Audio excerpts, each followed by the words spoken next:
Good looking backdrop, dude. So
all right, what's up, man?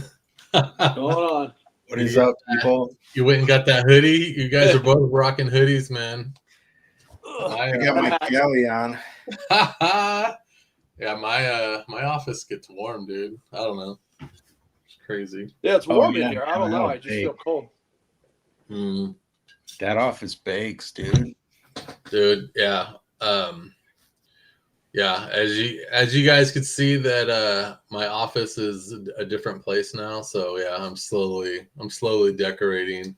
So that huge space over here and that huge space over like any point over here is for two 24 by 36 prints. So that'll be sick. Yeah, so it's because that's what in the Kickstarter we offer the 24 by 36 prints now. So I got a Zombie Tramp one coming in and a Sugar Pop one coming in. So I got those spots reserved before I could do anything else to that wall. It's my two favorite girls, man. Yeah. So, but yeah, what's going on? How was the show you were at, Bill? It was San Francisco. San Francisco. Yeah. So Bryce Baroni. It was San Francisco. It was quiet. It wasn't. No. Really? Nothing special. Really? Yeah. That's a long trip for nothing special, dude. This is my third year there. It's the third year traveling on Thanksgiving Day, and I don't really have family, and I just like traveling on Thanksgiving. It's not a good show. It's just a way to get away on the holidays. I basically it's a break-even show, but it's kind of nice to travel. Nobody's in downtown San Francisco, so the hotels are cheap. Oh, that's good. So yeah, it's a long way to go, and also the weather didn't make it any easier. It was kind of really tough getting there, and not that easy getting home. But and they destroyed both my bags. Delta did, so I have to buy new luggage, but they're paying for it. Dude, you've had those bags for a long time, dude. I think it's time. Yeah, he said, "How long have you had that?" I said, 8 months." But yeah, I got those when I moved to Michigan, so they're thrashed. Those so beat up, they're just crumbling. So yeah, I'm wondering. I'm just looking at the whole thing changed, guys. The format. So I'm looking at what it looks like on Instagram. It's shot vertical, dude. Really? Yeah, that's crazy. So that goes vertical for Instagram automatically now. And then I guess on YouTube or Facebook, you can kind of choose how you want it. I don't know. Fuck. How are you guys seeing it? Both of you guys are on YouTube right now. Are you seeing vertical or are you seeing horizontal? I guess I'm in the StreamYard, so I'm seeing everything horizontal panoramic windows. Yeah. It looks perfect, but I'm clicking on I want to see what it looks like. I'm clicking on the Facebook link.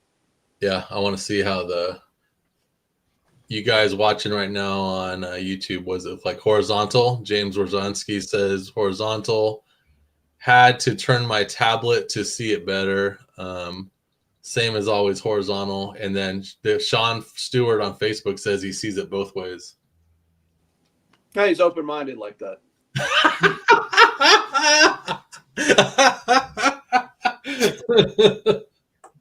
That's fucking funny. So who was that? The San Francisco show that you knew, like artists? And I sat between Ebos and Mustafa. Oh, okay, gotcha. So yeah, it was fun hanging out with those guys, and two guys without families also.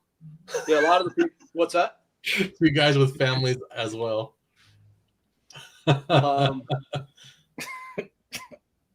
Yeah. So I'm stumped. Crazy. Damn, dude, they have good food or anything? Anything? Food is killer in San Francisco. Did you get some clam chowder? No, and I didn't get any Chinese food, which is what. Yeah, man. It's Chinatown there is killer, and then I had Thanksgiving dinner at Fogo de Chao. Oh, nice. 2 Thanksgivings in a row, but not this year. Kept it kind of simple this year, just ate in the bar. Nice. That's cool though. Yeah, I got in a bunch of slab books from CBCS right before we moved locations, and then and I finally opened them, and it's like 9 slab books, dude. And the whole thing is that I told them when they were making the label, I said, hey, I go this label says Still Ill Princess. I need to say Still Ill Comics because we changed out our DBA like 9 years ago or something. And then they are like, yeah, no problem. We're gonna change it. We'll fix it before it goes out to you and stuff. Like I got full on like the whole like freaking thread of conversation in the email, and then I finally opened them and I looked at it. They all say Still Ill Princess, dude. So they fixed them and they're still the same. They're still the same. They never fixed them. They just said they go, yeah, we're on it. We'll is that like a form that you fill out, or is that like something that they have on file or something? It's how they have it on file. So I looked it up. I looked up the order, and it said that all of my books were to be labeled Still Ill Princess, and I said no, it's Still Ill Comics. So yeah, they said they were gonna fix it, and then they didn't. So who was that? CBCS or CGC? CBCS, dude. So I emailed them and they haven't responded. Cody had a meeting with them, so I think he was going to bring it up to them. But I'm just like, yeah, I think I don't want to have to send that back. He's like, technically, you should be able to send it back and get them all redone. But I don't want to do that, dude. That's like me not having them for like another 3 months. So it's kind of like, just give me a discount or something, dude. Damn, 3 months, dude. Yeah, so bam, right there. Look at that. That's Lisa Noble, guys. Lisa Noble is a new badass fan, man. Lisa Noble orders from our store multiple times a week. Wow. So what's up to Lisa Noble? I think she lives out in the East Coast, if I remember right. And then yeah, I'm looking at it on Facebook. It looks perfect. It's panoramic, and then Macomb panoramic underneath. Okay, so it's horizontal. Yeah, gotcha. That's cool. So yeah, what is everybody working on? I'm gonna share my screen. I was just gonna start getting warmed up with the I beat things with my face, but I was wondering if you had a like a character sheet. I can look. I have pictures of her and stuff, but yeah, I love your character. Yeah, I got a packet. I got a packet that's a Dropbox link that I'll send you right now. Sweet. It's for everybody working on a cover. Bill, are you able? I'm just working on drawing her head right now because I'm not like I'm kind of nervous about the whole where she's holding her head thing. Oh yeah, I figured since her head's detachable, I can just like work on drawing her face for a little bit, get warmed up. I'm gonna send you this link too. Bill, are you able to get a Beat Things cover for? I would love to draw that character. What is the deadline? This month. Okay, yeah, I have 3 pages left on Kim. I am very close. All right, I just sent you the. Boy. Yeah, I just got it. Yeah, definitely. Give me a couple days. I'll show you something. All right, I just sent you both the link to like the Got everything. Nice, thanks, man. But Marissa Pope just turned in. Not just the roughs of her cover looks good. Is anyone like doing like some like holy crap? I didn't think of doing it like that kind of thing. Marissa did. Everybody's turning in stuff like because she's a barista, but she comes from the fairy realm and she's a Dullahan, whatever, and and she ended up living in this world as just a barista and all this other stuff. So it was in like not this second issue, but the third issue it'll be kind of like a little flashback of when she was in fairy realm and what made her live in our world and stuff. And it was her love of our music. Like she finds an old iPod like in the woods that someone dropped, and it had this whole long playlist of music, and that's what made her want to live amongst us and stuff. So but yeah, so no one's done anything with like music, headphones kind of stuff. Marissa did is the first one to do with her, like with a fairy ring. Like she's standing in a fairy ring, which is like a ring of mushrooms and stuff like that, which is kind of pertinent to her storyline. Like that's how she opens up portals to go to fairy realm. Like she create a ring of mushrooms. So yeah, little things like that, but mostly everybody just draws a coffee shop, dude. Say less, I got you. Yeah, but you could treat it, Bill, because she does have a spectral ancestor that's a floating head. You can pretty much treat that like you did with Dollface. Is that character in the Ilcon exclusive? The Ilcon exclusive, yeah, Fergus is in it. Her whole transformation of when her face armors up and stuff is because Fergus he kind of merges with her and stuff, and like he's all armored up, so that's how she gets armored up. So bro, her battle mode is insane. Yeah, so I've got issue 3 is being drawn right now, and it's awesome, dude. It's after the flashback, it's her like getting through these 2 guards at this giant mansion, and there's like this steel gate, dude, and she's just hammering the fuck out of these guys. She's like just doing this crazy fighting and swinging her head and smashing people's faces, and then to get to the gate, she's just like repeatedly just like is like throwing her head at the gate like a ball, like playing handball, just just throwing it, dude. Like it's crazy. But yeah, this is the cover. I'm doing 2 covers for Swornfest. I'm doing a Zombie Tramp, of course, but I wanted to do a Maggie one because while we're at Swornfest, her campaign for I Beat Things With My Face will be actually running on Kickstarter. So nice. When is Swornfest? Swornfest is like the last weekend of January. Got you. So I still have to buy my plane tickets. Dang. Yeah, you've been busy, dude. Yeah, so I'm slowly getting back to normal. So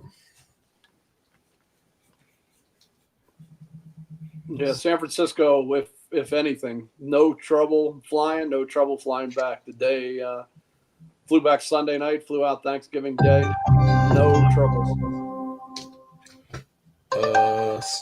Where's my phone? I gotta get my phone. I'll be right back. Got you. All right, I'm taking over this show. All right, take over, Bill. Do it, bro. Let's hear what you got. Yeah, I just been working on Kim. I wanted to have it done on the 1st, and it's not done on the 1st, but it is so close. It is almost done. So I got you got three. You said 3 pages or 4, Mick? 3 pages. Dude, people, sorry. Someone's calling me Mick Brush. I haven't really heard Mick Brush since about the 2nd grade, bro. What is it? Someone's calling me Mick Brush in the comments, and I said I haven't heard Mick Brush. My goodness! Like second grade. Bam! Right there, guys. That's what I was going to ask you. Have you guys played Cosmic Invasion yet? I didn't even know about it. I saw Mike Teener post about it, and then I saw you and he exchange. How apparently it's pretty good, huh? It's awesome. I'm still I was playing it right now before the show. Are you playing single player or are you playing multiplayer? I'm doing single player. I fucked up, dude. I downloaded it on my PlayStation and instead of downloading it on my Switch because I'm just automatically thinking, hell yeah, PlayStation, it's gonna look cleaner, But it's it's a side scroll beat 'em up. It's a little pixelated. But like the reason I fucked up is that I don't have a subscription on PlayStation to play online, and I don't want to get one because it's expensive. So I do have a subscription to play online for Switch. So I kind of should have did that, but oh well. Okay, then I'm not buying the game because I'd say I'll buy the game. If we could play? Yeah. I went looking for your gamer tag on PlayStation, and I found your name, but I think it's somebody else. Oh, really? Is your avatar really boring? Is it like a side view of some? It's a side view of a guy from rival schools. Oh, then maybe that is you. Yeah. Yeah. So yeah. Okay, that was you then. Yeah, that's me. He's very boring. Really boring. It doesn't seem like something you'd have. It was just very simple, and it's a side view of a guy with black hair. Bro, he's incognito on the video game space, dude. Yeah. Right there, dude. Excited for Kim. Glad to see you at Terrificon again. Going to yell at Mitch to get Dan and Still Ill there. Hell yeah, dude. Who's Mitch? Some guy Mitch. that works Mitch at Terrificon. Yeah. Where's Terrificon? It's in Connecticut at the Mohegan Sun Casino. It's a really cool venue. Because it's connected to a casino, but it's kind of tough to get to. It's like an hour from the airport. But it's a good show. I would like to know who that was when you said, who were you? Is Dan on Twitter? Yes, I'm on Twitter. Just go on Twitter and it's Art of Dan Mendoza. It's on there. And then you'll see it. It says that Zombie Tramp guy or Zombie Tramp creator or whatever.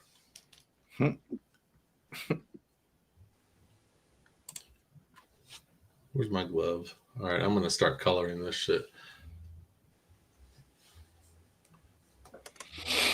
Yeah, I dropped off. I dropped off 2 more books to Cody, and I thought I only need 4 more of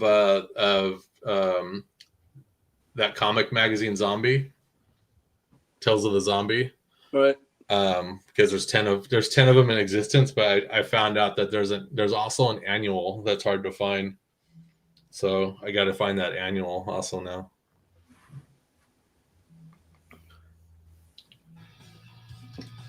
Crazy. So yeah, this cover right here, I've been working on it. This is the regular version, not the risque. So it's like I'm really trying to work on my tight shirt game, and then after this I got to do the see-through wet t-shirt game, which is like that's fun, dude. It's harder than you think, dude.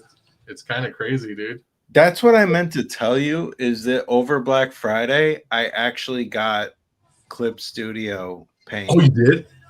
Hell yeah. Yeah, and I opened it and I shut it down after about 20 minutes. Why? Because I was like, oh, this is what, like, I have friends that like want to get into digital painting and everything, and I'm like, oh, dude, it's great and and like it's so good, and like I forgot that when you switch programs and you don't have your brushes and you don't have your settings and you don't know what any of the short keys are and all that stuff, and like just that the touch of the thing is like off. Do you know what I mean? Like you I have mine set up to where like in Painter, like when I draw, it feels really natural. Yeah. But like when I switch programs, I can't get like I can't even like, I have to spend some time finding the right pencil.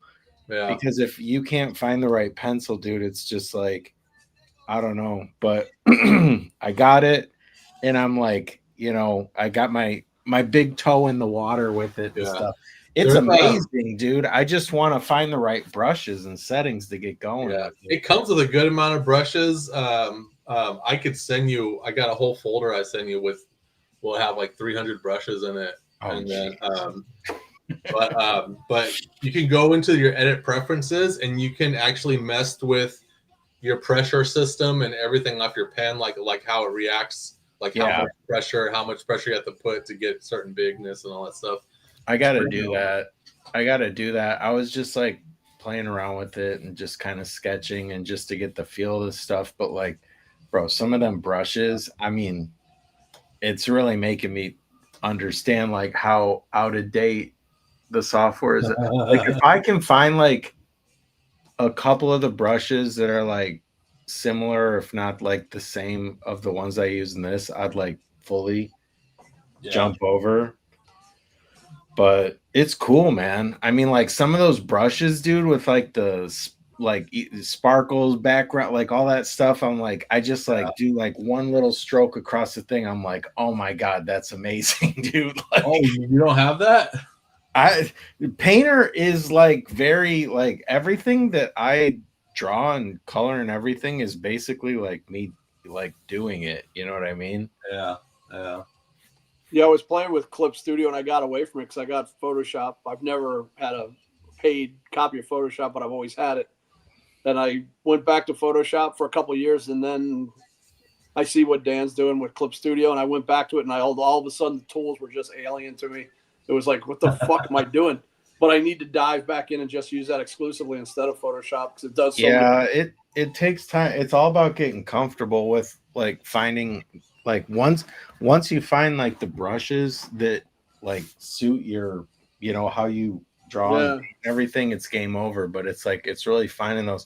But I was looking like it's just different. Like they have the Clip Studio where you like go and like look at the store of like all the brushes. There's like a ton of stuff for free. I couldn't believe it. Like when I searched like pencils, they've got like it's overwhelming, really. Like I was used to be better. There used to be way more stuff for free. Now it's some dumb shit like where you got to use like these coins. There's 2 different color coins. And what's with the coin system, dude? I don't do any of that because is it like the more you draw, like you get coins? You buy coins, so you have to buy coins in bulk, and it's dumb because you can be like, oh, give me 100 silver coins, and then there's something that you want that's a gold coin. You're like, what the fuck, you know? So I don't do any of that because it's kind of like a gotcha system for brushes, dude. If there's one brush I want and it costs a coin, I can't just say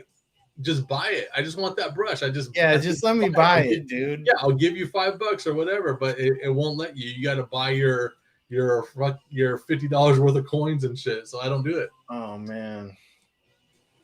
That is crazy. Yeah, I don't do that. I'm excited about it, but yeah, it's like that. What did you come from before? Like, what were you just using Photoshop before? Yeah, I would just use Photoshop. I had a bootleg copy that I used forever. I think it was Photoshop 8 or maybe Photoshop 6 or something.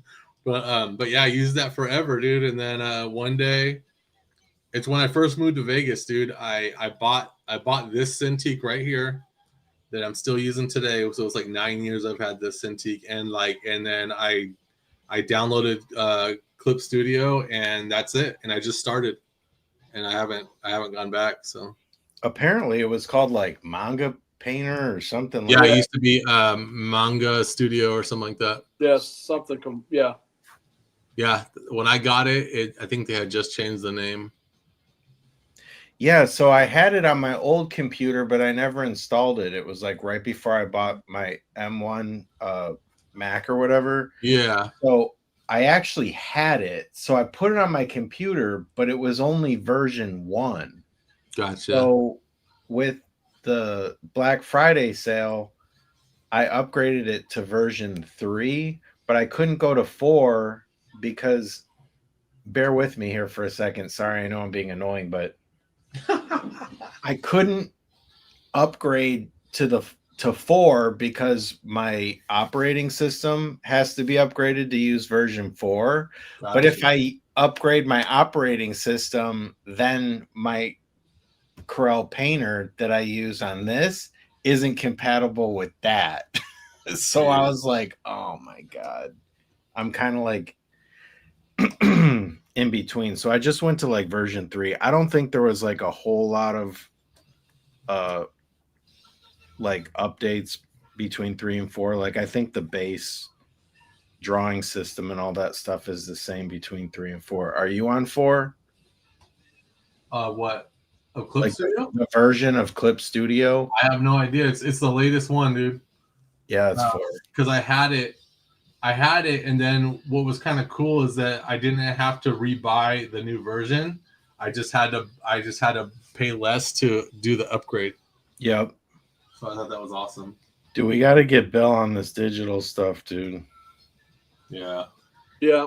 Yeah. When Kim's done, I need to try and dive in and try and do some coloring, play with it a bit. So Michael Fisher, usually whenever we do exclusives, we always make sure that we have some copies in our online store as well. And then Zero says, by the way, Bill, how long before Kim does finish? Just curious. Kim, this month. It'll be done this month. Hell yeah. The book will be done and ready to go to print this month. I bought your Dragon Ball Kim original art last year and your Trailer Trash Jubilee. I always talk your ear off at shows. Oh, That's who Tabrice is. Was that at Terrificon? Yeah, that was at Terrificon. Oh yeah, awesome! I know exactly who you are. I didn't remember that the Trailer Trash Jubilee. I forgot all about it. But I do remember the Kim, and thank you very much, man. And he was wearing. I can tell you when I saw him at Terrificon, he was there in a Zombie Tramp T-shirt. Hell yeah! Lady Death one day and Zombie Tramp another, I think. Yeah. Here we got one says, not to be an asshole, but damn, you're not going to say anything about the figures. I legitimately campaigned for your Kickstarter and know nothing. I'm just saying, bro. Wait, who is he talking to, you or me? I'm just saying, bro. IJS, that's IGS, a new one. I figured out what IGS means. All you had to do was ask, say, hey, what's going on with the figures? Also, I did an update recently. The action figure. Yeah, I did an update recently on Kickstarter under the action figure of what's going on. So we're just waiting for an update. As far as I know, those figures are headed to their fulfillment center in California, and that's all I know. So, yeah, man, all you gotta do is ask, dude. I'll hit you up. I'll let you know. I'll send you the link to the updates, but you can always check those updates for yourself on Kickstarter.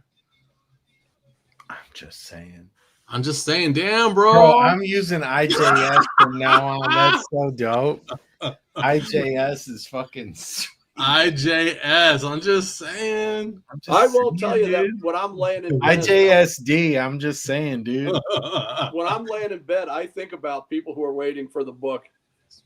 And it is more important than anything. Like, get up, get on this book. Bro, I'm going to be done with my comic before you're done with yours, It bro. is a slow process, man. I really wish I could just go boom, boom, boom, boom, boom, and it's done. Yeah.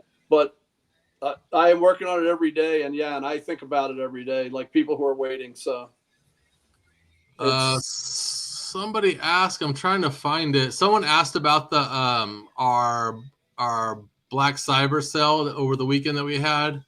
If they all shipped out yet. No, we've been packing those like crazy. Savannah's been on it packing. We got a lot of fucking orders, man. So thank you everybody for all the orders. So we're still packing, and I should say that they're all gonna ship out by they'll probably all because we only work Monday through Thursday at Still Ill. So they should all be completely done and shipped out by Tuesday. But the first the main bulk of it will probably go out tomorrow.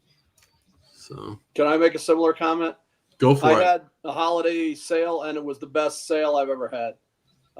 It did killer and everything, and I'm sure it's not even close to what you're doing. But for me, it was really good, which really helps because all the months you spend working on the book, you don't have a lot of new merch. So it's kind of tough to make money well during the production of the book, but the sale was killer. And I do expect to have everything out Saturday. I have to fly to Pittsburgh on Sunday. So I want everything from the order to be out at the latest if you ordered something from me on Saturday. What about you, Mike? What about you, Mike? How'd your online store sale do? That's fucked up. It's doing great. It's not done yet. You almost ready to launch that bad boy? Yeah, remember like what wasn't like the last thing that I said to you was like, dude, Black Friday, man, it's done. I gotta get it done by Black Friday. That's why I said it, dude. I was like, look, I honestly I felt bad. I was like, if I launch my store during Black Friday, it's gonna take away from like everything else, you know. So it won't. So I'm gonna wait until it dies down. No, you know what? I figured out, like, you know how you go to your site and it's got the I do have a lot of it done. There's just a couple of like last minute things. Like I gotta get like my privacy page thing, like that, like kind of silly stuff. And then you know, the 18 plus like age gate thing. Oh yeah. So like my website, because I'm on hosting, or I'm not using like an actual, I'm like, you know, store. Like it is a store, but like they don't just have a plug and play thing. So I have to actually find like a third party. Yeah, I got that. It was called like, I think it's called like man, it's called like Sneak Ninja or something. I'll find it, dude, and I'll send it to you. And it's just and it throw something out or something, or it's really easy. Like you set up your pop-up, you know, for the 18 or over. You set it up how you want to look. Yeah. And then it's very like easy, like where they show you exactly where to go into your website and copy and paste it to drop it in so it works. That's what I have to figure out, because I was sitting there and I was like, I actually do have like a lot of like the products and like the store and like everything ready, but then I went to your shop and then that thing popped up and I'm like, oh shit, like I need this. Like, yeah, dude. You need it for certain things, like Bill, you don't have one, right? I do not.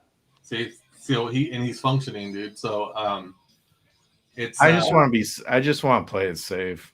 Yeah, that's cool. But like little things, like if you go on to do MailChimp and you want to do SMS newsletters, like where you text people, they need to know what you're selling, and then I got declined on doing SMS because I didn't have that pop-up. So they said we need you to make that pop-up, so I did, and then after that it was fine.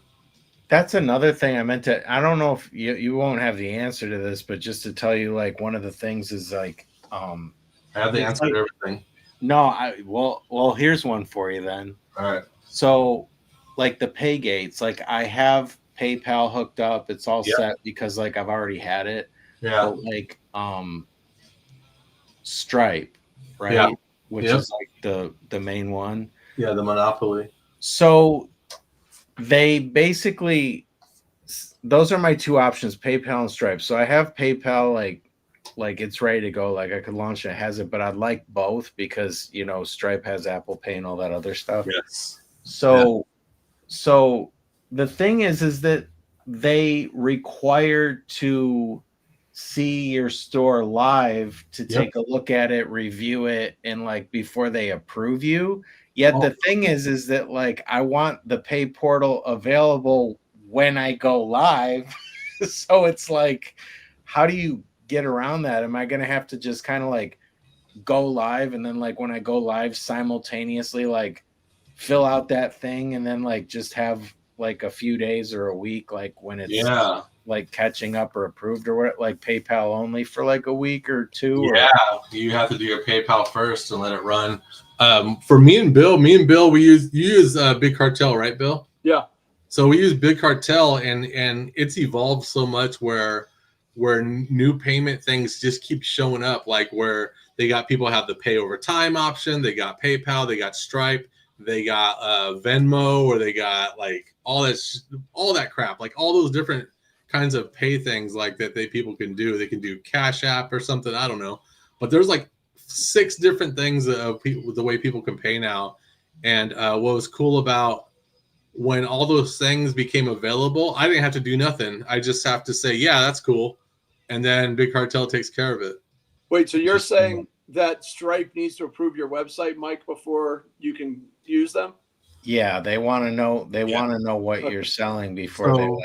To me, I had the online store on Big Cartel for a couple of years before I added Stripe to it. So I needed Stripe for the campaign, and so then later I just added my Stripe information to my thing. I never had to go through a process. But I'm saying, like, when I go to Stripe to start an account and it asks you to fill out all that stuff, like one of the things in that process is give us your store link, and then it says once you submit this, allow 3 to 7 days for us to they actually review the store, and then they said don't send us any homepage or offline links or whatever. So it actually has to be live. I guess when I did it, it was different. It was they wanted to see the campaign or something, maybe. The thing, for Bill, that's the thing. But for Mike, I would say run off of PayPal for a minute, but get that 18 and over pop up, because Stripe is really cracking down and being strict about shit. Yeah, that's what I'm worried about, dude. And then I don't know if anything, because I have hosting, and they have a really good built-in store and shop and all that stuff. But if it doesn't work out, then I'm gonna have, because I pay for hosting, so it's included. Yeah. So I was just why would I pay for a store service? But if that's the case, then I guess I'd go to what you guys use. What is it? Big Cartel? Big Cartel's evolved crazy, because I know Shopify is the place to be, but what do you pay for that? I think Big Cartel notices you pay for the amount of items you have, so you can go where you're free as long as you only have 10 items. Oh, you know what I mean? I have already I have probably 60, because it's all the comic books and all the prints. I got at least 60, 70 products right now. Yeah, there's 3 tiers. You just pay for whichever one, depending on what you want to post on there. I'm on the top tier, and I want them to increase that tier, because I think you can have 500 items, and I maxed out. And so I had to make some changes to the way our store runs, because I maxed out and there's no way to go up. So yeah, every time I add something, I have to delete something. Oh, for your price plan? Yeah, but I have the max. Yeah. But there are a lot of things on there that are sold that I just don't want to delete, because they're kind of examples to me. Yeah. I'll be so glad once it's up and running, because I feel adding a product here or there will be one thing, but setting the thing up has just been a freaking nightmare, dude, because it's I just have a lot of products, all those, and then doing the inventory on it and counting everything and making sure I'm not overselling. I don't want to sell something if it's sold out and all that stuff. And it'll happen. Yeah, that sale did really well over the weekend, and there was one person that bought Amerikarate #1, and they bought all these books, and I'm oh shit, do I have this? Do I have that? Books that I haven't even thought about in a while. So that's what I'm saying. Do you guys keep I know Dan does, but do you keep inventory? Do you have a spreadsheet or something that has all? I try to put the things in there that are no, man. The problem is you do conventions, and you go to a convention, you take your inventory, and then you can sell something that you forget to take it out of the store. And then somebody buys it. That's happened. Whereas I used to have one of every Zombie Tramp book ever. It's over 200 books. And then slowly, it's just mistakes I'll make, and I'll think I'll have some, and I'll sell it. And then I'll realize I don't have it. So then I take the one for my personal. So that I've probably sold 20 books that I didn't want to sell out of my personal collection. What do you do if you don't even have a personal? You're just I send them cash refund, but it doesn't happen that often, but it has happened. It happens to us too, when someone doesn't order and we actually, our inventory was off, and so if there's an item missing, Savannah will just write a note on their packing slip saying sorry, we ran out, please email us and see what you want to do. So what I usually do is I'll give them a refund, or I'll offer them store credit, but I'll offer them store credit that's worth more than what they paid for that item. That way they want to reinvest in our store, you know? So that's like something that's built into Big Cartel too, like with like store credit and all that stuff. Yeah, you can do it. You can give people coupons and things like that. It's really easy. Bill, you want to answer that question? That's a tough question. Kim is a grindhouse horror action crime. It's that.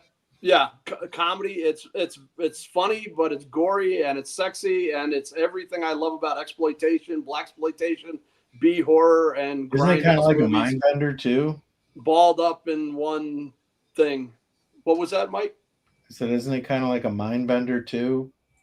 It exists in two different realities. So Kim exists. I would call that. But neither realities are really that reality-ish.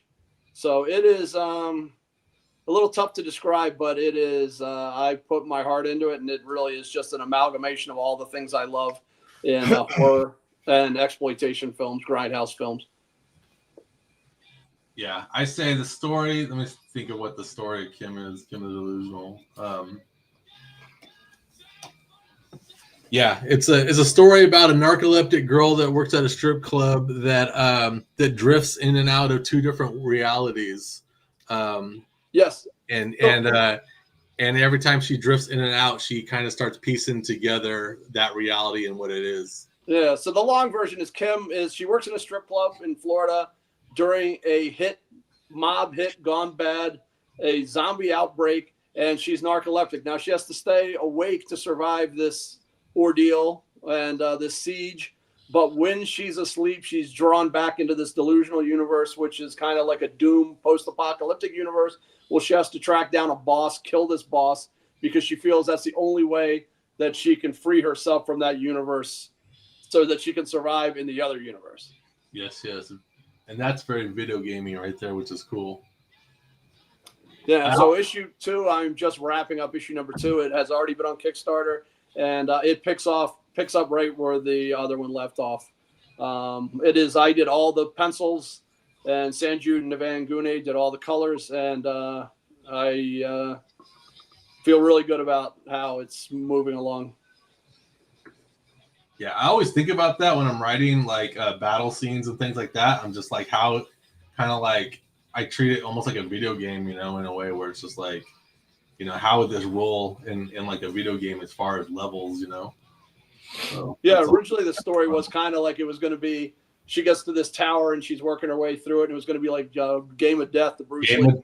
Dude. She had to work her way up 3 stories and face 3 bosses, and that kind of changed a little bit. But there's a little, again, drawing on the things I love, like Bruce Lee, kung fu movies, and things like that. Yeah. Let me see. Oh, that's what I want to tell you, Bill. I finally watched Escape from LA. Oh, yes. And what did you think? It was awful. No. It was awful, but I liked it. It was awful, but I liked it, dude. Like it was so awful, but it was made to be awful. You know what I mean? That is actually a good response, because it is awful. Yeah. I love Escape from New York, but Escape from LA is like a parody of Escape from New York, and not really a sequel. Dude, the randomness of Pam Grier having like a guy's voice, like where they try to synthesize it to sound like it's some guy that had a sex change and now he looks like Pam Grier, and but they just tried to like it is. Dang, dude, it's been a while since I've seen that. That sounds crazy. But it is like they're just trying to put everything California in there. They did. With the Rose Bowl, everything, dude. Like that's one of the things I thought was funny about it. Is like I know all those places, like, and then so they go to Disneyland, they go to Magic Kingdom, whatever they call it, and like let's head to Anaheim, and I was like, oh shit. Yeah, when Pam Grier and they had to get away, they had to catch the Santa Ana winds. That was dope. They said here comes the Santa Ana winds, and they get their gliders. But there's nothing better than the LA River finally flooding and Snake catching that fucking board. Catching the board through the LA River and then coming up on the guy on Buscemi who he was trying to track down in that convertible and jumping from the LA River into the back of the car. Yes. To me, that is so dopey, but it's inspired, man. That scene makes the movie for me. Here's the big one, that hippie Peter Fonda, and it's like the LA River finally has water. The big earthquake hits and it like fills up, and they're surfing down the. That's fucking cool. Yeah, when they were surfing, that shit was funny. And then Steve Buscemi is like a main character, man. Yeah, and then of course he's like selling maps to the stars. That's the Hollywood thing. And then what was the maps, dude? Yeah, the Bruce Campbell, who was the butcher of Beverly Hills, who was the he was the plastic surgeon guy. Yeah. Yeah, at first I was like, oh shit. I was just like, that's Bruce Campbell. But yeah, there was funny stuff. It reminded me also of that Saturday Night Live skit, The Californians. Yes. Because they're always just referencing like, oh, let's get on the 5 and hit the 10. And, yeah, dude. all that shit. That's so funny. That is a funny ass skit, dude. The Californians. Yeah, so I thought that. Yeah, I was just like, I gotta tell Bill. I finally watched it. It took 2 days. Cool. I saw a thing about it yesterday, and it was like this, how it was overlooked, and I thought, I was like, who was I talking to that movie about? And it was like, I gotta watch that again. I haven't seen it in so long. Yeah, it took 2 days to finish, dude. I did the first half one night before bed, and I did the second half the next night. Oh, and also in the first one, what was it? It was like, hey, Snake Plissken, I heard you were dead. What was this one? I heard you were taller. Yeah. It's funny Everybody's how in the beginning when he gets to the island of Los Angeles, he runs into that surfer gang, and then they had much respect for him when they figured out who he was. But then it was just like that was it, and then way later, like he meets up with that surfer again, just so that was like the whole setup, just so they could meet up with the surfer again and do that surfing scene, you know.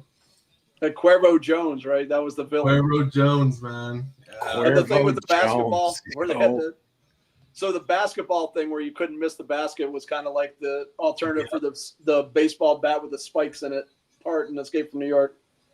Yeah. But yeah, man, that movie, yeah, it's awful, but yeah. But you know what I mean? It's just supposed to be. It's like, what was the budget on that, dude? A lot. I think the budget went a lot to the actors, man. That he got on there. He got a lot of actors on that movie. That it Yeah, is. the director got a new house, dude. Right? Yeah. Well, that was probably the last Carpenter, big budget Carpenter film, wasn't it? Really? Because after that, they're like, what the fuck, dude? We're not giving you a lot of money no more. Yeah.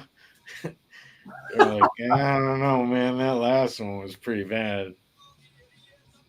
That's so fucking... Yeah, it's pretty funny, man. Pretty funny movie. Yeah. I wonder if Drax is what he's doing right now. I forgot to invite him. Usually he pops on if he's around, but yeah, Drax is a friend on PlayStation. Buy the Marvel game, Drax. I want to play. You know who watches this show, dude? Joe Picard, man. Oh. Yeah, he mentioned that he watches it and stuff. Wasn't somebody you put on the screen? Didn't they have a Joe Picard? Was that Yeah, that was his avatar. I just saw it. I was just thinking about it right now. Yeah. I was like, yeah, that's what made me think about him. Dude, you want to see this? I just turned in a cover for Coffin, dude. I'll show it. Yeah, dude. I'll show it real quick and take it off, dude. You didn't do a pirate cover? No, this is for next year. It's Empress Death. But yeah, I'll show you the regular, not the risque, of course. I saw so many of those pirate covers show up in my feed. Yeah, I saw them too. That AI one's kind of weird. Did you see the Lady Death AI where she has eyeballs, the pirate? Oh no. The Coffin posted an AI video of Lady Death like swinging from a mast. And I saw that one where someone AI'd Brian Polito eating corn dogs. Yeah, that's kind of disturbing. At Wiener Schnitzel, that shit was hilarious, dude. Yeah, it's odd, man. Yeah, so like, there you go. Oh, beautiful. No, I dig the hair. Holy crap, dude. I went it's standing O, bro. That one's good. Dude, I did this to the hair. I just kept going crazy with it. And when it was in pencil, and then I sent it to the Zong brothers because I love how Zong brothers do hair. And I showed them this. I go, I don't know what the hell I'm doing, but I think it works.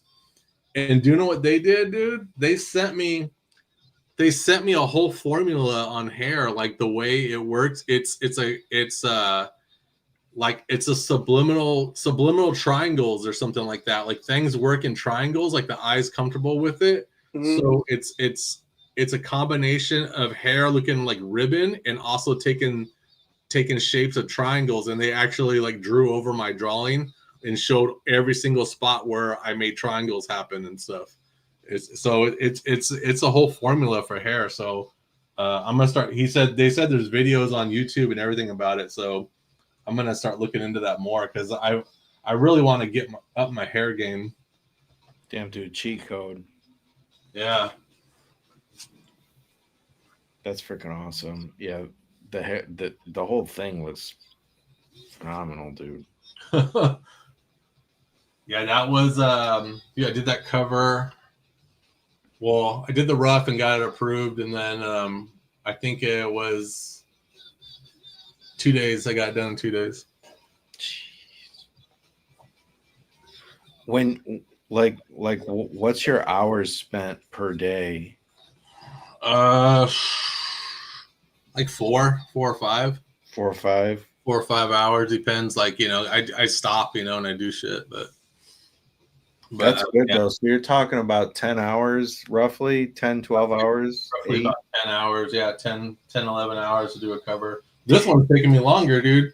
Like, I don't think about it much, but I might not. It might be because she's a new character, but Maggie takes forever, dude. Yeah. There's just so much going on. I think the detached head thing is just like a whole new thing to think about. Well, that I draw the head on. So that's like a good thing for proportioning, Bill. Like if you think about it too, if you do want to draw her with her head off, proportion wise, draw her head on, dude. Then it's perfectly proportioned. And then I cut it off. I cut it off and put it where I want to put it. Yeah, I was going to ask if she ever just had the head on. Yeah, she does have the head on. So a lot of people don't get it. But right here, you'll see it in the model sheets, and there's a couple rough sketches in that booklet I sent you guys. Yeah. But this is her collar. Her collar's 2 pieces, and it has leather snaps right here. Yeah, snaps, and that's what keeps her head on. She snaps it on with the collar. They're flapped down, right? Yeah. So right now they're flapped down, but when it's on, see here's the snaps. I haven't colored it yet, but that's where it snaps into, like right here. Got it. But yeah, it's a lot of people don't notice it. They just draw like a black collar or whatever. But yeah, it's they snap in when her head's on. Now her one eye is always white. Yeah. So this eyebrow is blue, this eyelash is blue, and then this eye is white, and then this eye is violet. So you'll see it like in flashbacks before, because she had that incident where she was buried alive in the mountains in the snow, and she survived, but now her arms and legs have frostbite. But that happened to her eye too. Her eyelashes and eyebrows used to be black, and both her eyes were violet. But then after that incident, her eye's white now. So she's got all these pigment problems. Yeah, I like the charred black arms and legs is pretty cool. Yeah, I got this is like 2 different brushes right here, Mike, on clip paint. Yeah. It's not even a brush, it's a blender. Okay. So it's and it comes with the program, I'm pretty sure. There's textured blender and wet bleed blender, and I use a combination of both. And it just makes that cool, like, kind of textury thing of her appendages, her black appendages. That's the one thing that's gonna be tough to get used to is like the pen that I use, like for 85-90% of like all my covers. It basically paints and blends all in one. Oh shit. Pen. Do they have anything like that? I don't know. That Sure. Yeah. Oh, she's got a little nose ring too, huh? Yeah, she's got a nose ring, and she's got three spikes on her cartilage on both ears. Okay. So those are actually cartilage, or they're like she has the spikes, on the cartilage over here, like on the outside of her ear. Yeah. And then she has 3 X's on her forehead that are tattoos. And then the blue circles are, I call those tattoos also. So. Gotcha.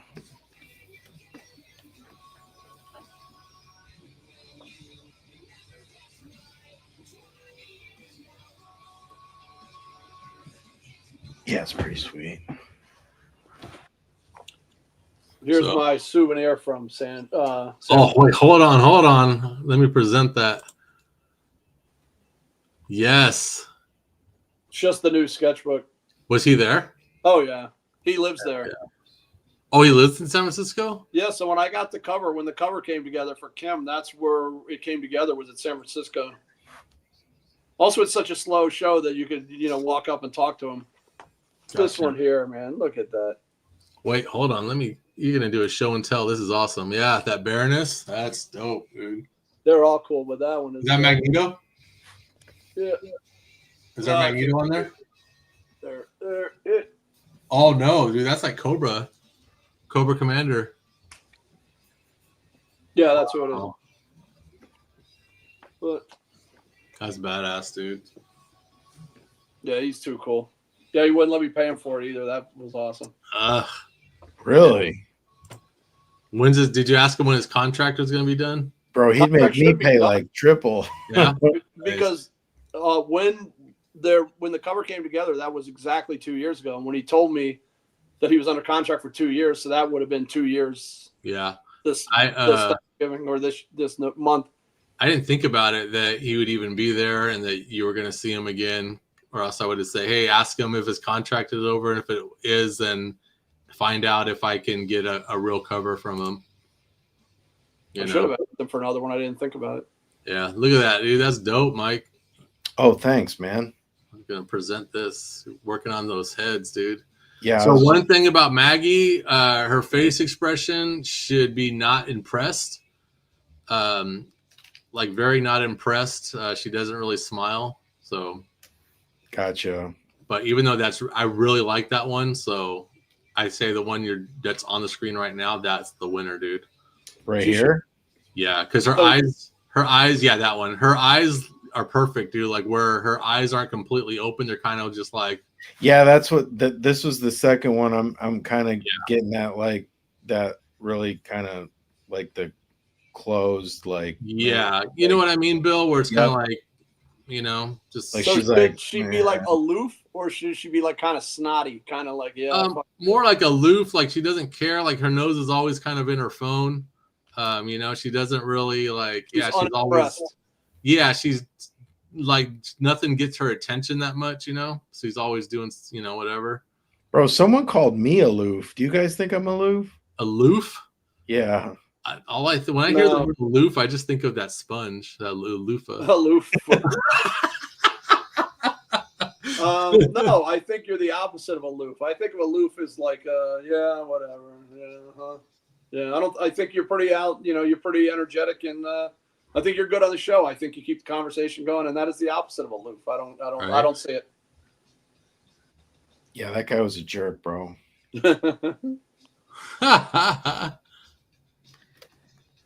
He's like, I think you're really aloof. Okay. I had to like literally look it up. I was like, oh, okay. But you know how sometimes maybe you're like one way with like certain people and like you're not that way with other people. Yeah. So I think you're pretty animated. I think that's the opposite of aloof. I'm animated, but I also like try to like kind of shut up once in a while. That's kind of like how I'm always kind of like telling myself like, all right, dude, you need to shut up now for like 20 minutes. Don't say anything and you'll be fine. Okay. James Rosansky said Mike McLufa. Mike McLufa, McBrush. Mike McLufa. Loofah, dude. Yeah, that's like the shower scrubber. Time to change that pool boy. You would go from pool boy to shower scrubber. To McLoofah. I put my name to Macumba today. Oh my gosh. You know what I've been doing a lot now is making my eyes gray, dude, because not because the eyes are gray, just because it's shadowed out. So when you put that highlight of white like in the eye, it just pops so hard, you know? Oh yeah. Definitely. I always do, like, when I do all those sketches and stuff, like the concepts or whatever. Yeah. Like I always do it on like a slightly lighter than medium gray background. Yeah. It's such a good place to start, because especially if you want something to like glow, you know, it's like you can it's a good place to start to get those highlights and stuff to look really good. One thing that all three of us have in common as far as personality, I think we're all professional interrupters. Oh yeah. I don't even like try to. Like I said, like I catch myself and I feel bad about it, but it's like I well, can't. The thing is, just like I interrupted you now. The thing is that we get excited about a conversation or whatever, but an idea pops in, right? And it's just like it's just double dutch, dude. It's just the jump rope spinning, right? And then as soon as you stop to take any kind of breath, that millisecond of space, I jump in with that thought. You know what I mean? So it's kind of like if you pause too long in a conversation, I think you're done. So I jump in, man. Yeah, I deserve it at that point. It just happens, man. Yeah, I do it. I have it. Something comes up and I go, oh, I want to interject this. And also my mind's so bad, I'll probably forget it. I want to get into it before I forget it. And then I have the tendency of like every story has a connection to something else. So I end up going this long way around to come back to explain the first part instead of just right to the point. Yeah, you got to be like Cade, straight to the point. Yeah, Cage. Straight to the point, Cage. I see that guy. That guy posts. He does posts randomly, but more like stories and reels. I haven't even. Facebook, I don't. That's it. I haven't seen anything from him in a couple of years. Cage was. Yeah, he was a big Zombie Tramp fan, and his online persona was Cage straight to the point. Cage straight to the point. Yeah. And then he in the first issue of Sad Girl, one of the rewards was to get drawn in the book, and he was one of the people that wanted to be drawn in the book. So. Yeah, he was pretty hardcore. We went out to dinner with him one time in Orlando. Yep. Remember how hot it was? What's that? How hot it was, dude. Like we were like trying to find just any kind of restaurant that had air conditioning. Oh, I don't remember that. Yeah, it was hot, dude. Because there was a sushi spot I really wanted to check out because it was all Dragon Ball stuff, but he said that they don't have AC, so I was like, nah, forget that, dude. Yeah, that place was crazy. We went. It was the buffet. Like it was a massive buffet, but it was really kind of like I was afraid to eat anything there. Right? I didn't want to get scurvy. Was that Orlando? That was MegaCon, yeah. Okay. Yeah, I will be back at MegaCon. It's official. Oh, awesome. You already know? Yeah, I found out this weekend. Hell yeah, dude. That's cool. Yeah, I didn't even apply because it's too close to. It's the weekend. Is it the weekend before or after C2E2 or something like that? I believe it's a week before C2E2. Yeah, and that's 2 big shows in a row. I can't do it, dude. I'll be exhausted. Dude, that reminds me. I still got to apply for that. Did you apply for C2E2, Mike? That's what I just said. Like, that just reminds me. Dude, fill that out. Isn't the deadline like this month? It's got to be quick, and I haven't filled it out either. It's January. You guys get it done. Yeah, fill it out, man. Bro, I've just been rejected so much. It's like that thing where it's just like I want to do it, but I don't want to do it because I'm just gonna hear another no, and it's like I'm so sick of no's, dude. C2E2 isn't. I'm getting so sick of the no's, man. Of the big shows there are, it feels like C2E2 is probably one of the easier ones. Bro, they already rejected me last year. You know what? Just don't send them a link to anything that's nude. Yeah, you build. Do you have a DeviantArt? My DeviantArt page, we've talked about this, that it's a great gallery, though it's a dead site. Yep. So I hate to use that as a link because I don't want people to think, oh, you're still doing DeviantArt. But if you want to look at my art, it's one of the best places to do it. But I removed everything that was nude from that because if I'm going to use it for that reason to show it off as a gallery, I just removed anything that was nude. I didn't have any professional interrupter. I didn't have any I didn't have my website up the first time though. So this time I actually have my homepage, which is pretty tame for like my website instead because I sent them my Instagram and they probably went on my Instagram. They're like, hell no. Yeah, I got a DeviantArt and it's just a simple gallery with some just normal safe for work covers of like, you know, here's a Vampirella, here's a Ninja Turtle, here's a Lady Death, you know what I mean? Like here's a Zombie Tramp, but it's just like, you know, showing that I've done a bunch of different things, you know. Yeah, my DeviantArt is so stacked though. It's like it would take me like so long to like you know fix that. It'd just be like better to just start.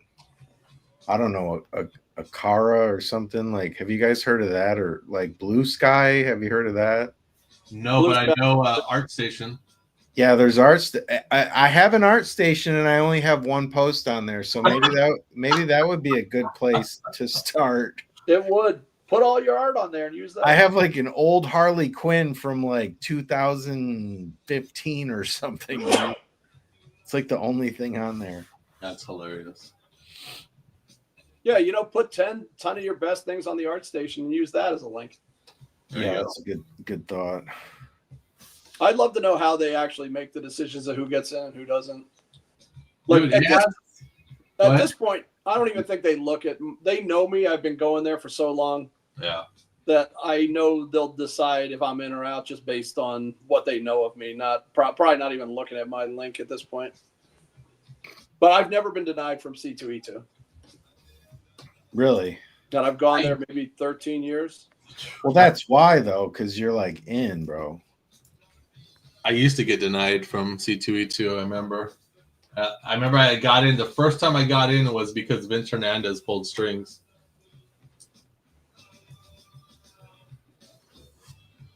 Yeah, that's the thing is that first time, like once they know who you are and they know what to expect, then it's a lot easier than just like, you know, some new person coming in. Yeah. Who the Did hell? you hear more, Mike? Did you hear more about us doing that? What's that show? Fantastic Con in Ohio? No, I got to reach out to Cody because I didn't hear back from the other one, but I got to tell him that like we're down. If that's like March, I believe it's like early March. It's like March 5th or something. Is that like if you're cool? Like because he said like me, you, Bill. Like if we had like some table or something for like Ilcon or like if we had a lineup, if we had like everybody had an 8-foot table at minimum 8-foot table. I like to have 2 tables. If I get 2 6s or something like that, that's always the best. Or if I get 1 10-footer, but put me on an end so I could bring a small table or something. Because if I'm driving, I'm bringing a lot of shit, dude. Yeah, I'm in. I'll reach out to him this week. I'm sure that he'll. The one in Port Huron was only like a 1-day thing, and he said that was just kind of like he said that like we really should do the Toledo thing. That would be a lot of fun, dude. Because he said that's like really like a good show. That's their best show, and that show is. We did that show once, and it was fresh back from COVID, and it was still a not bad show. So I imagine that it'd be better now. That was when Sarlett showed up, right? Yep. Yeah. I always confused that show with the other one in Dayton, which was Gem City.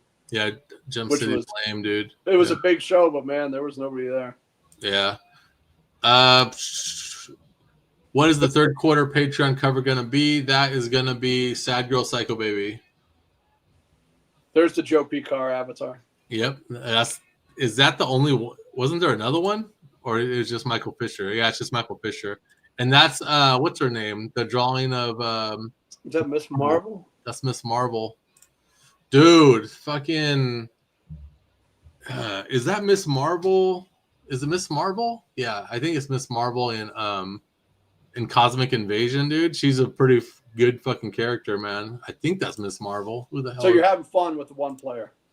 Yeah, because what's cool about the one player is that it's you pick two characters, so you can swap back and forth while you're doing the side scroll beat 'em up. You can swap back and forth between characters. You can interact and do special moves together, like all that shit, dude. So it's kind of cool. So like if one character's got his health is low, jump in with the other character, and then when you come across the health items, pop them back in so they can get their health beat, up. I played with a few characters already. I gotta say, man, Wolverine's the best character right now, dude. Wolverine's the shit, dude. Are you talking about Marvel Legends? No, this is Cosmic Invasion, dude. Wolverine is the shit because he's fast. Is it mobile or is it like console or what? It's console, dude. He's fast and he just like he's brutal, and he has regeneration of his health. Like his health kind of goes up a little bit, because he's got that healing factor. And I team him up. Once I unlocked her, I unlocked Phoenix, Jean Grey, and now I use them as a combo, and it's cool because certain characters can fly. So if I need anybody to high up, I'll swap her. I'll swap it where she comes in and she'll hit up everybody in the sky, and then he'll come and do ground. You know what I mean? But she's strong as fuck, dude. Is it a full game? Is it like a $60 game? It's only $30. Well, I got it for $25 on Monday because it was Cyber Monday. Okay. Yeah, I never even heard it was coming out. Yeah, you guys want to watch the trailer? I'll pull it up. I'm down. I saw the trailer. It's cool. Did you watch the game? The trailer? Was cool. I was just afraid as a one player wouldn't have been fun. Yeah, it's awesome, man. I'm gonna find the quickest trailer.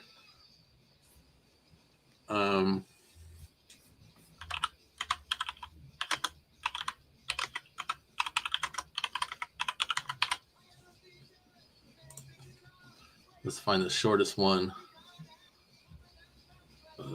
Yeah. I have two friends on PlayStation, Mustafa and Drax Golf. That's it. Bro, hit me up. What's your tag, man? I don't play though. Like I haven't played video, but you might get me to start playing again. But I think it's just I Am Pool Boy. Yeah, it's I Am Pool Boy. Okay, I'll look for you. I Am Pool Boy. Is that one word? I-A-M Pool Boy. All right, you ready to watch? Check it out, dude. I am Tongo Rad. Tongo space R. Yep, and I'm Rotten Fist. Rotten Fist? This is the trailer, dude. It's that sounds so anime. Sounds so 90s. Airless has emerged from the depths of the negative zone to claim the entire universe as his own. Let's dance, scum. Repulsor blast.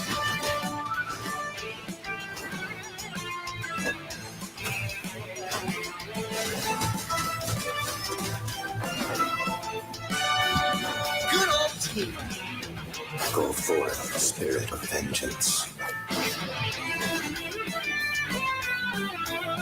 I'm fired up.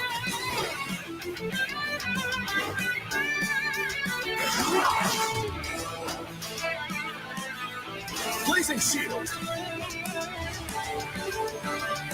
Get ready to feel the heat. Optic wind. dinosaurs? This place is rad! Full throw! Prism Blast! Full blast!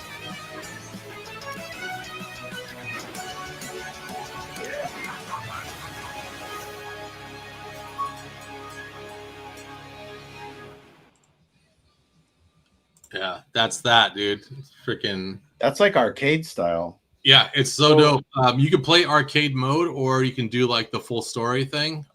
So I did arcade mode, and it was still able to unlock some of the characters. But the thing about arcade mode, you have to play from beginning to end. If you stop, that's it, dude. And you come back the next day, it's all gone. It's like so unforgiving. Yeah, dude. And I unlocked Venom today, and yeah, I played with him. He's pretty good. But yeah, the what's the Nova, and then there's the female Nova. What the hell is her name, dude? Miss Nova. Yeah, sure. I think that's her name. Nova, Lady Nova.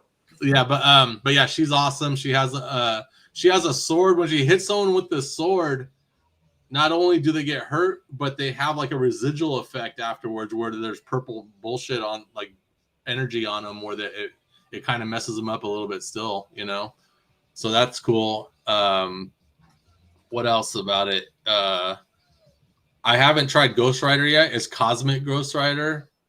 The last unlockable Silver Surfer. So, that's probably all I got left to unlock. But you haven't used Silver Surfer yet? No, because I haven't unlocked him. Beta Ray Bill was a big disappointment. He's slow. He's slow and clunky. What are you guys' tags again? She-Hulk sucked. She-Hulk was lame. Why did they have She-Hulk in there, man? They should have put the real Hulk. But yeah, She-Hulk was I played with her once and I got my ass kicked, so whatever. But yeah, it's a fun play, dude. I'm still waiting for Toxic Crusaders to come out. Hey, Nick Caponi's in here, man. Say what's up to Nick Capone. Hey, Nick, what's happening, man? What's up, Nick? How old is Nick Capone? I have no idea. He's young. It says his birth date's 1789, so shit, dude. You're a little youngin', dude. So if you were born in 1989, or if you're born in 1789, then you're 340 years old. Yeah, that's what I'm saying, dude. He's like old soul. But let's go through some Kickstarters, man. If I remember how to do this. Real quick.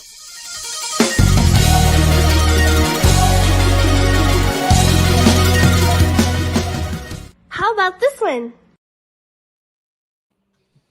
What'd you want to say, Mike?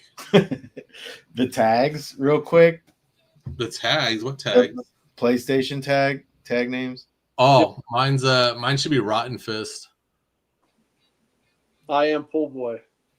That's me. Yeah. I am Tongo Red. 2 words. Yeah. TONGORAD. Yep. TONGO. Yes. RAD. Tongo Rad. Is there like an underscore or just a space? Just a space. I didn't know. Let me see if you see it. Tongo Rad. Interesting. Okay. Tonga Rad was the leader of the Space Hippies on the Way to Eden episode. Oh yeah, Way to Eden is one of the best. Look at 1995. He was born, dude. Holy smokes, dude! You're like 30. I would have guessed he was in his mid to late 20s.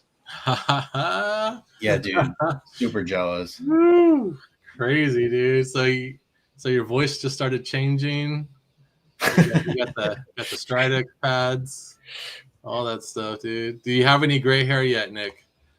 Yeah, that's the tell-all. So let's go through the Kickstarter. Man, 100K and 501. 501 got the 501 Blues over here. 925 backers, man. Everything's unlocked. I'll probably do one more freebie before Friday. I need to promote this. I didn't know there was so little time left. Yeah, man, it's over. What's today? Wednesday? Yeah, it's over on Friday, man. So 2 days. We got some dope ass stuff. Preview pages of the campaign. I still have 5 pages left to draw. I think maybe 6 left to draw on this book. I've been caught up with a bunch of bullshit. bunch of things. We got all the regular covers. We got I don't know how many covers that are just the regular Safe for Work editions.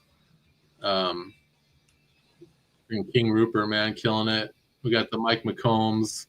We got the McKays. The Zongs. And Drax knocked it out. But yeah, a lot of cool covers, guys. The Marissa Pope. The DeBaffo, the Rashta Lynn, man. Rashta Lynn threw down on this, man. You guys backed that like crazy, dude. Right there, man. That's like one of the highest orders is Eom, of course, man. Yeah, he's on fire right now. Yeah, we do a lot of DC stuff now.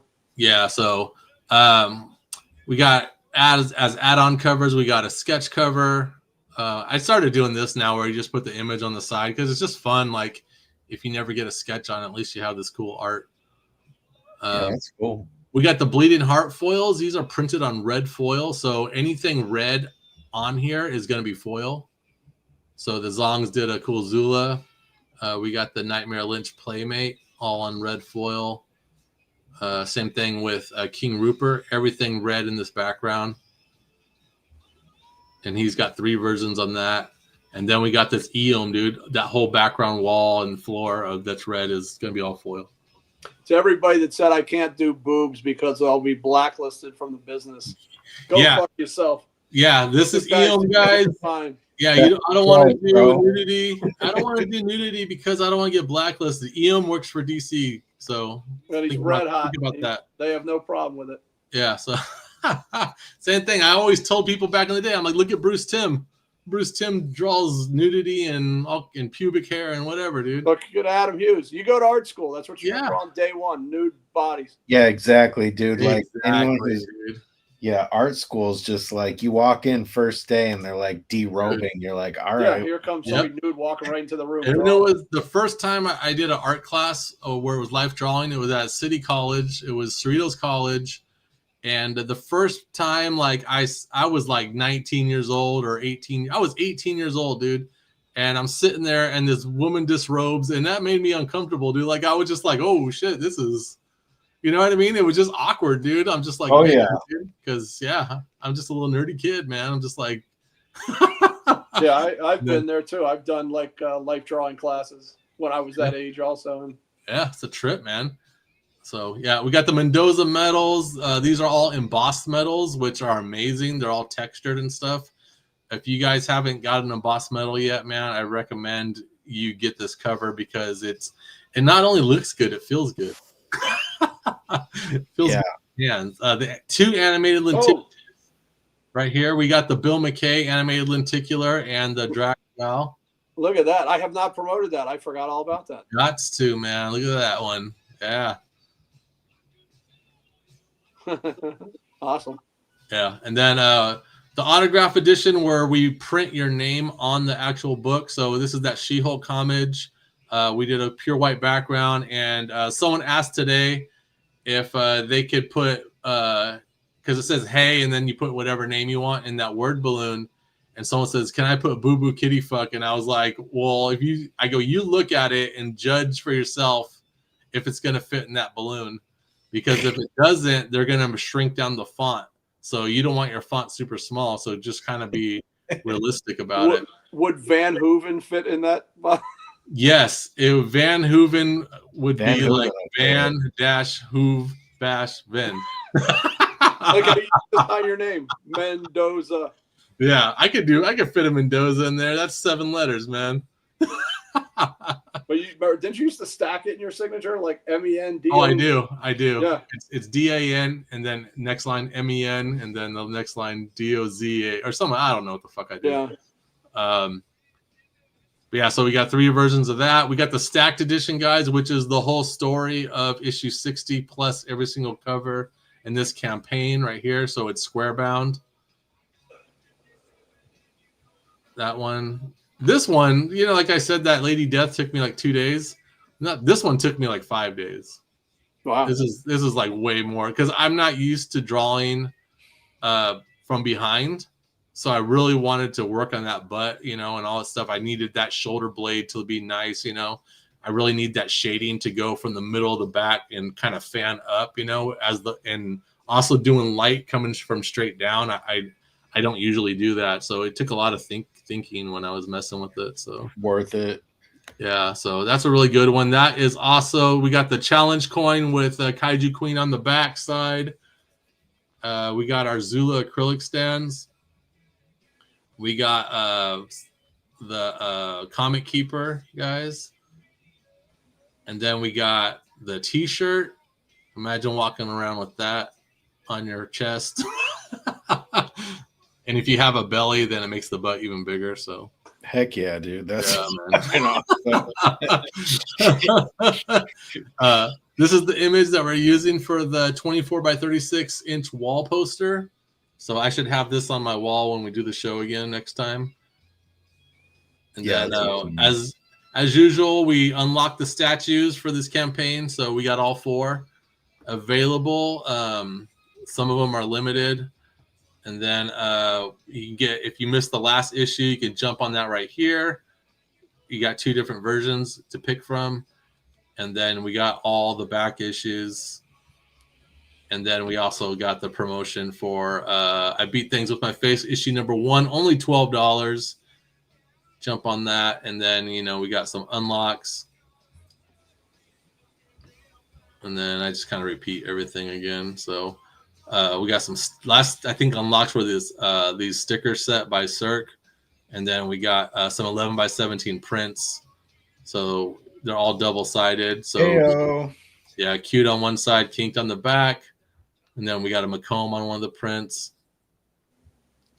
So yeah, good stuff. So that is that campaign.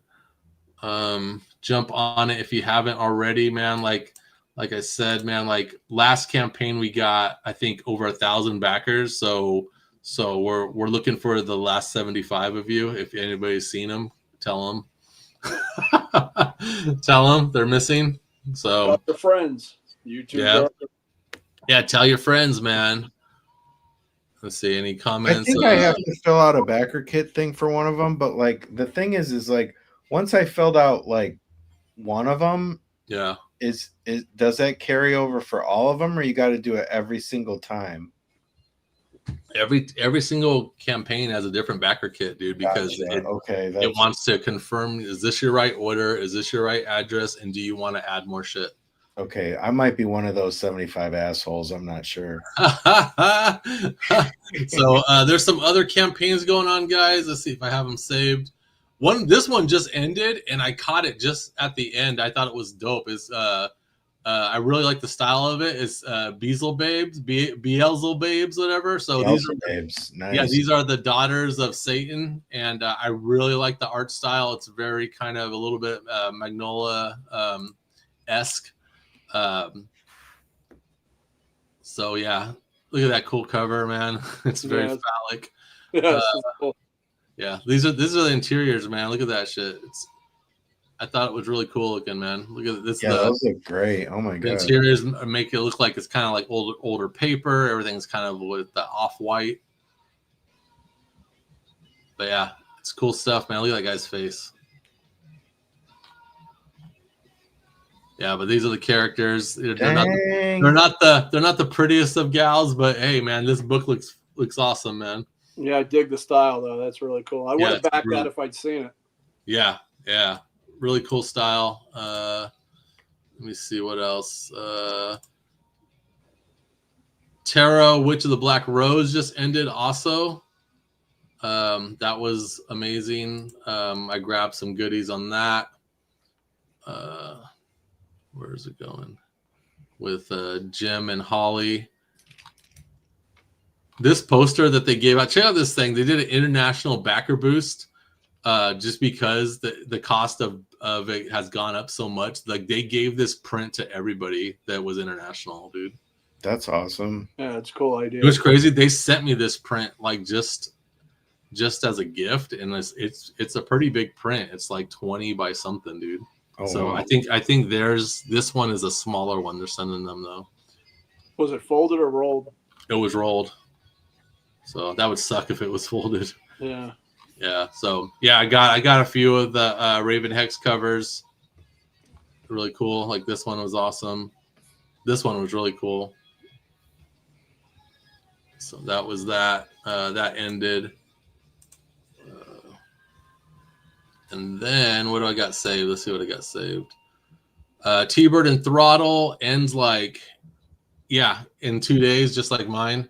This is Josh Howard's superhero book. No, I didn't know about this either. Yeah, this is the collected edition plus new chapter.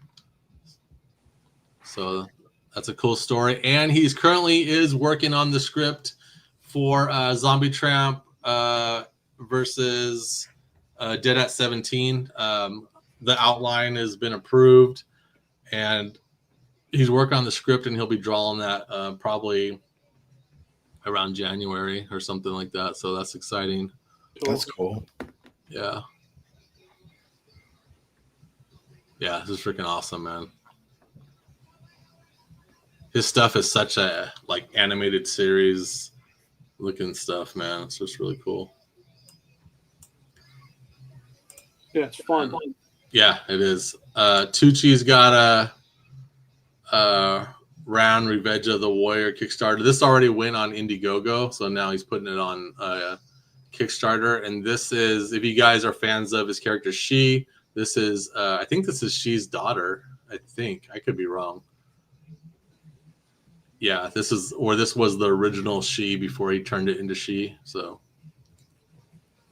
I was so geeked that yeah, it is. City Comic Con when I met him, and that he actually like knew who I was. I was like, shut up. Oh, really? Yeah, I was when you and remember that when we were there, Brian Polito and I snuck up on you guys that one time, and then the whole gang was there. I don't know. I don't remember. You were dropping Brian Polito off at the airport. Oh yeah, dude. That's when Polito came down to sign all those books, and then we went to Motor City, and then we saw you walking around with Van Hooven. Yep, the Hoovster. My first, I met Billy Tucci probably in 2010, and I knew who he was, and I was at a shitty, tiny show in Northern Virginia. And, first impressions, you say first impressions. I'm walking down the hall to my room, and the show was in a hotel, and I had a room in the hotel. And I'm walking down the hall, and Billy is there, and he's going into his room. And he could have gone in his room, and he stopped, and he waited. And I came down, and he greeted me, and he said, "Good morning, how you doing?" And I was like, "Hey, how you doing?" And then it was nice, and he walked in his room. Now, to me, I'm sure if I saw somebody coming, I'd be like, "Let me get the fuck in this room." But I gotta say, like, that was my first impression. So the guy, he like stood there and waited for me so he could greet me and say good morning. And I always remember that. That's dope. Yeah, so I just read this. I'm wrong. This is not She's daughter. This was his original concept before he came out with She, which is supposed to be grittier. So that's what this is. Let's see what else is out there. We're still waiting on Loogie. Loogie 2 has not emerged yet. I saw that artist Alaria just did a cover of her and it looked awesome. I saw it on X on his page. I met the I Summoned the Demon guy at New York Comic Con. He talked to me about a cover. Oh, Chris Moses? Yeah, he was really cool. And I'm like, I didn't know what he was like, oh, Dan did a cover for you. Like, and I was like, yeah, if Dan, it was good enough for Dan, I'd be cool. He hasn't followed up. I'll see if he does. But yeah, the guy was really cool when I met him in New York. That's cool. Yeah. Look at this dope ass cover. Dang. That's Alaria, dude. Alaria is the shit, man. Yeah. Dang. Yeah, we have an Alaria cover on the current Kickstarter right now, I think. Yeah. But that's it. That's all that's going on Kickstarter. Let's change this thing. Wow. All right, cool. Anybody got anything they want to plug before we call it a night? Yes. Let's hear starting it. Saturday, a 5-night event. Tits the Season. It was the idea of Sora Sung, but it's 5 artists, 5 nights on Whatnot. I'm doing my first ever Whatnot show. But every night is so it's Ali Garza, Sora Sung, me, Stefan Rue, and Garrett Gunn. So we're doing a cross promotion with blind bags, and there are tons of one-of-ones. And so we're doing a 5-night cross promotion event on Whatnot starting Saturday with Ali Garza and me. I believe Sora on Sunday, me on Monday, Garrett, and then Garrett and Stefan after that. Nice. So please check that out on Whatnot. Just real quick, Nick Capone says he loves Josh's work. It's one of his favorite covers on his Purity run. Yeah, I saw that cover that he did for you, dude, and I agree. It was one of the best Purity covers. What about you, Mike? You got anything you got to promote or anything? Where'd you go? Grinding out in December and just trying to get some stuff done, dude. I do have a very rough draft of my first. Yeah, dude. Yeah, so it's pretty much.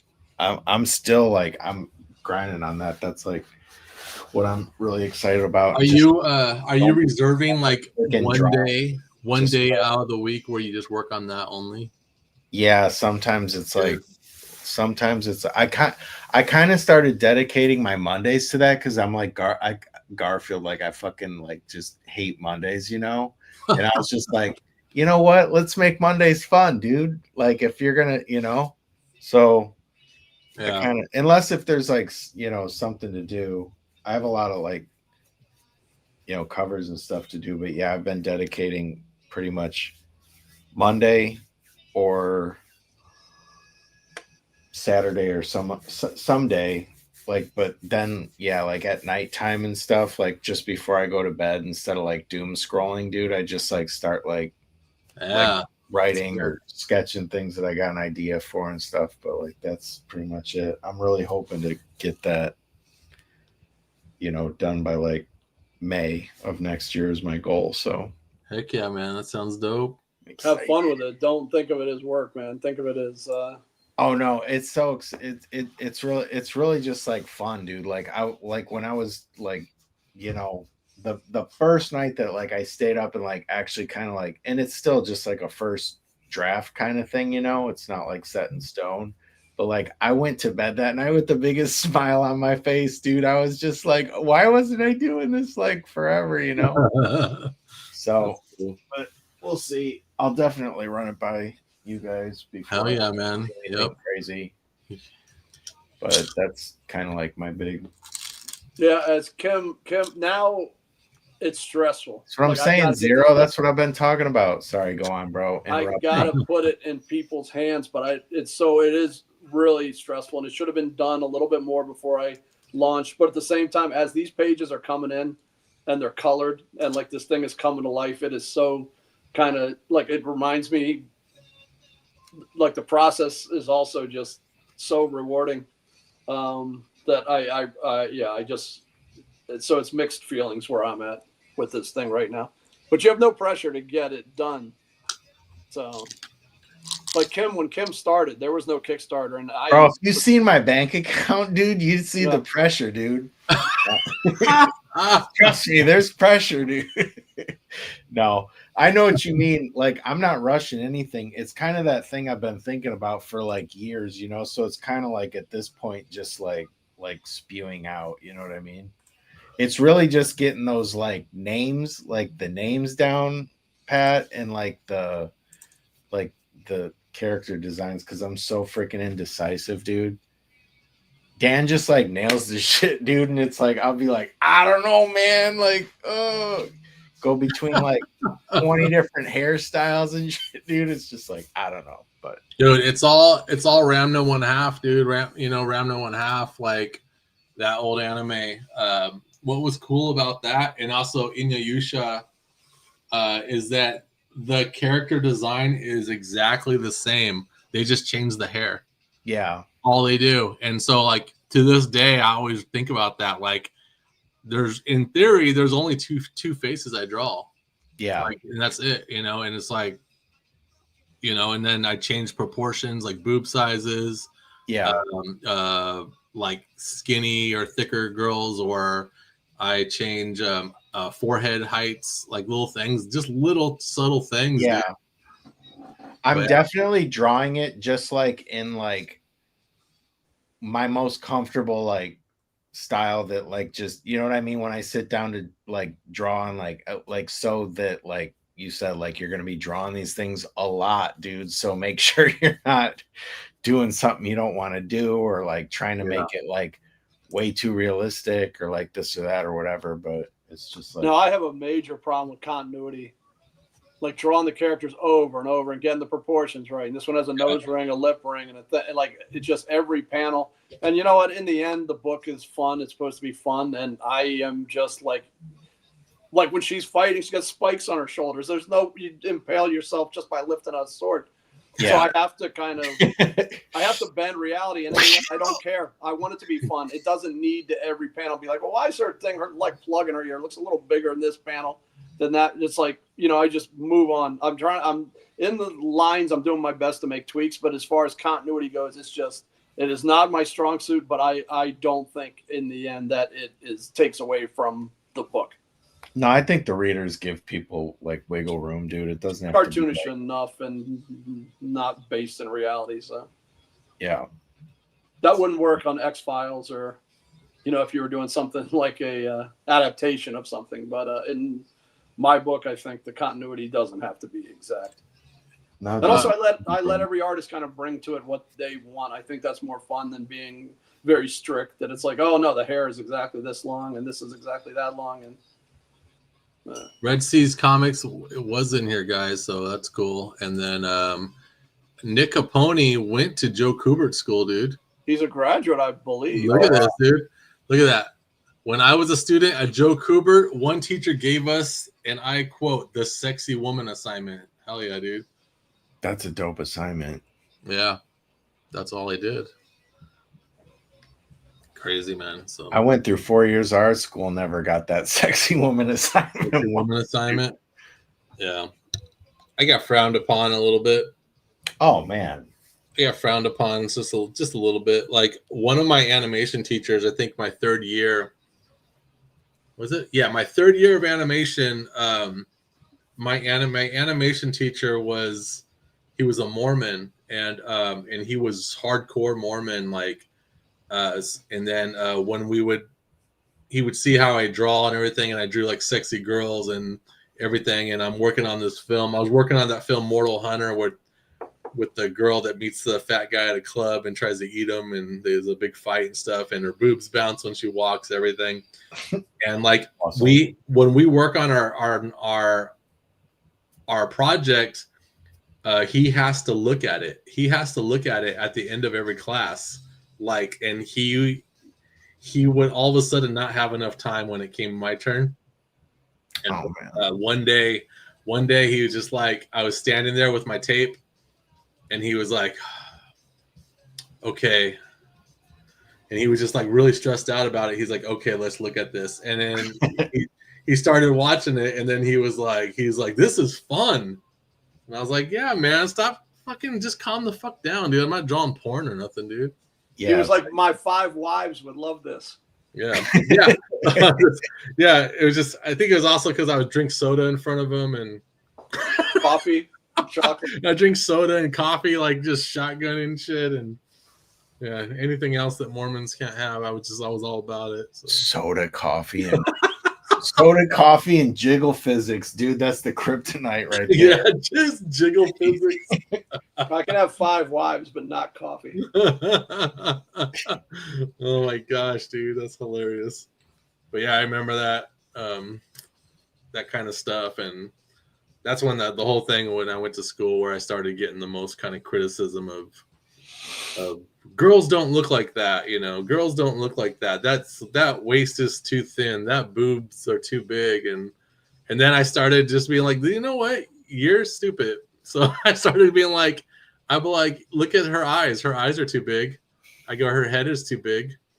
I go, you know what I mean? I go, Wilma Flintstone head is too big. Her waist is too thin. Girls don't look like that. And I just started going through every single cartoon where a woman was drawn wrong. Oh yeah, it's called a cartoon. Like, you're at a school on how to make cartoons. Fucking learn that shit, dude. My grandmother was a painter and pretty good, and she always put down what I did and thought I should draw fruit. And and windmills and fucking barns and like I get the pets thing, like, oh, why don't you draw like cute pets and all that? I'll be like, I'll draw a character that has a cute pet, but I was lucky. I only had one professor that just, and she, like, I'm talking absolutely despised me. She still gave me an A-, but she just like could not stand me. But like, honestly, my professors liked me more than like the students did. Like the professors were like, just do your thing and stuff. But like a lot of the like students and stuff, they just thought I was like a hack. I'm like, all right. They thought you were aloof. Yeah, I got the support from McLufa.